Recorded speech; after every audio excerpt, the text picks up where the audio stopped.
सभी जानते हैं कि ओबीसी के बहुत बड़े बड़े नेता बसपा में जब थे तो हमारी बसपा सत्ता में रही।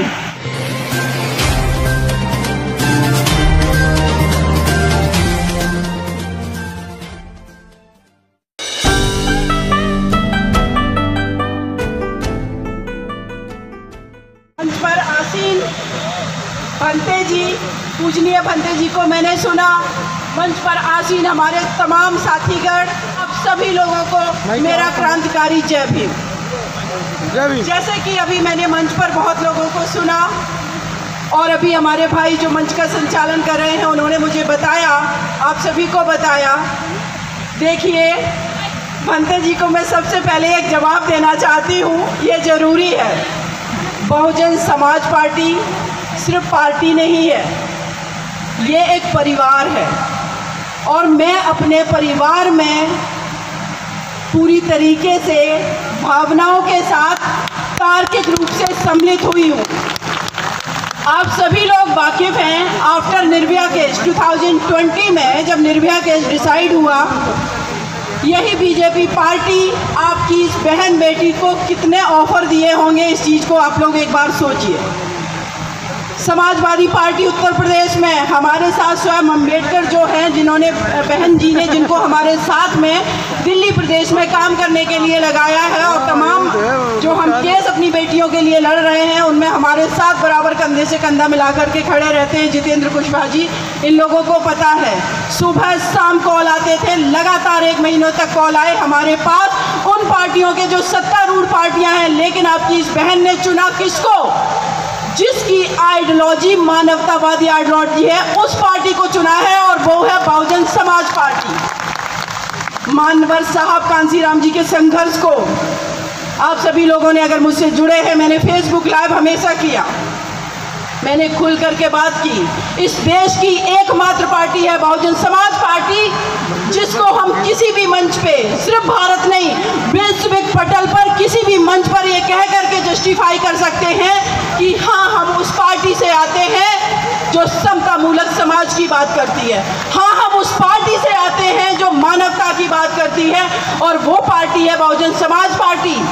जब बहन जी हमारी सत्ता में आती हैं, जो पार्टी बहुजन के आइडियोलॉजी से बनी पार्टी थी, और जब बहन जी सत्ता में आती हैं तो वो सर्वजन की बात करके ब्राह्मण को भी भागीदारी देती है, ओबीसी को भी देती है, दलित को भी देती है, माइनॉरिटीज को भी देती है, एसटी को भी देती है। लेकिन हमारे देश का जो मीडिया है, अभी पिछले दिनों जब बहन जी ने मुझे प्रभारी लगाया, बहन जी के साथ करीब हमारी 1.5 घंटे अकेले में बातचीत हुई। बहन जी ने ये बात हमसे कही और ये सच है, ये सिर्फ बहन जी की बात नहीं है, हम सभी लोग बखूबी जानते हैं। जब उत्तर प्रदेश का चुनाव था, आप बताइए कभी किसी मीडिया चैनल ने दिखाया कि बहुजन समाज पार्टी ने जब उनका शासनकाल 4 बार रहा, इस उत्तर प्रदेश को क्या दिया है और इस बहुजन समाज को क्या दिया है और दलित समाज को क्या दिया है?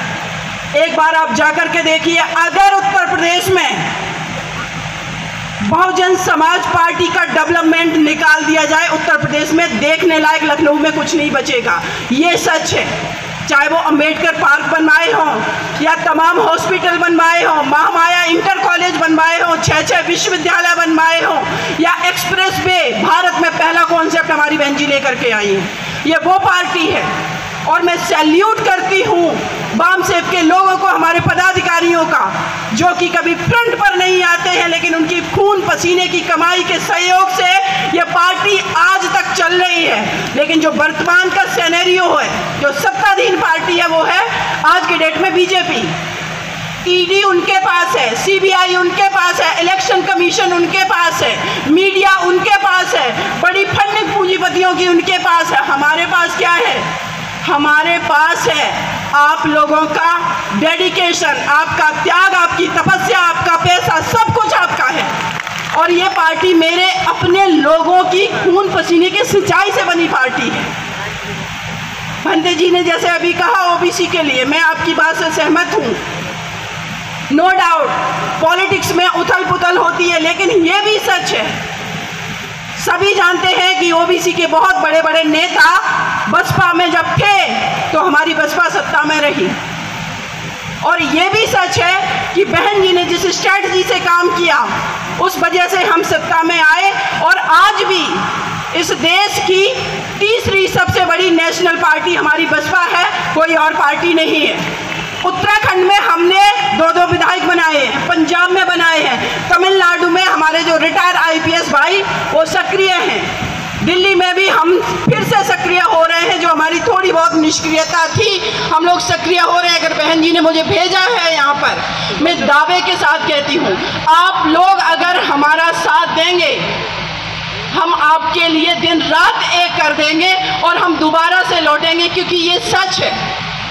हम कोई भी मूवमेंट चला लें, हम कितने भी सामाजिक संगठन बना लें, हम कुछ भी कर लें, हम मीडिया हाउस भी बना लें, लेकिन जब तक हमारे पास पॉलिटिकल पावर नहीं होगा, जब तक हम संसद में नहीं होंगे, जब तक हम विधानसभा में नहीं होंगे, हमारे लिए मुश्किल हो जाएगा हमारा भारत का संविधान बनाना, जो कि बाबा साहब ने बनाया था। उस संविधान को जब मैं बाबा साहब के बारे में सोचती हूँ, जब मानवर साहब के बारे में सोचती हूँ कि बाबा साहब जिस बच्चे को अपने स्कूल में साथ में अन्य बच्चों के साथ बैठने का अधिकार नहीं था, वो बच्चा इतना डेडिकेशन से आगे बढ़ गया कि ब्रिटेन में, लंदन में, हर जगह जाकर के उन्होंने अमेरिका में पढ़ाई करके इस देश को वो संविधान दे दिया, ऐसा संविधान दे दिया कि जिस देश की अखंडता की बात करते हैं कि पटेल ने पूरे देश को यूनाइट कर दिया। मैं कहती हूँ पटेल ने अगर देश को यूनाइट कर दिया तो बाबा साहब के संविधान के वजह से मेरे देश की अखंडता आज भी बची हुई है। नहीं, पड़ोसी देश को आप देख लीजिए, पाकिस्तान को आए दिन कभी भी, जब से पाकिस्तान बना है, कभी भी 5 साल अपनी सरकारें नहीं चल पाई। ये संविधान की खूबसूरती है और ये संविधान किसने बनाया? हमारे बाबा साहब ने। और जो संविधान सभा के अध्यक्ष थे डॉक्टर राजेंद्र प्रसाद जी, बाबा साहब प्रारूप समिति के अध्यक्ष थे, राजेंद्र प्रसाद जी ने कहा कि मैं डेली की जब भाषण सुनता हूँ, जब डिबेट डिस्कशन सुनता हूँ कि संविधान कैसा बनेगा, जो 2 वर्ष 11 माह 18 दिन तक सभाएं चलती रही, तो कहते मैंने सोचा कि मेरा निर्णय सबसे सही था, क्योंकि भीमराव अंबेडकर जैसा काबिल व्यक्ति हमें इस देश के अंदर संविधान बनाने को नहीं मिलता। ये किसके शब्द हैं? जो संविधान सभा के अध्यक्ष थे। लेकिन आज विडंबना इस बात की है कि बाबा साहब उस टाइम अकेले लड़ करके एक संविधान, ऐसा संविधान बना गए जिस संविधान ने रिजर्वेशन दिया, इक्वलिटी की बात की। आज हम लोग इतना अपने आप को जागरूक कहने के बावजूद भी उसको बचा नहीं पा रहे हैं। तो इसका मतलब है एक बार खुद हमें अपने अंदर आकलन करने की ज़रूरत है कि एक व्यक्तित्व जिसने इतना बड़ा संविधान लिख दिया, जिन्होंने अपने पद से इस्तीफा दे दिया महिलाओं को आज़ादी दिलाने के लिए, हिंदू कोड बिल पर, और ओबीसी को जो अधिकार दिलवाने थे उनके लिए उन्होंने इस्तीफा दे दिया, लेकिन आज हम क्यों नहीं बचा पा रहे हैं? उसका कारण जो मुझे समझ में आता है वो 2 चीज़ें हैं। पहली चीज़, या तो हम पूरी तरीके से संतुष्ट हो गए हैं कि बाबा साहब ने एक बार संविधान 1950 में बना करके दे दिया, उसमें जो अधिकार मिले हम उससे संतुष्ट हैं, हम रिजर्वेशन लेते रहेंगे और हम अपने बच्चों को थोड़ा थोड़ा आगे बढ़ाते रहेंगे, हम शासन सत्ता में भागीदार बने या नहीं। या तो हम संतुष्ट हो गए हैं।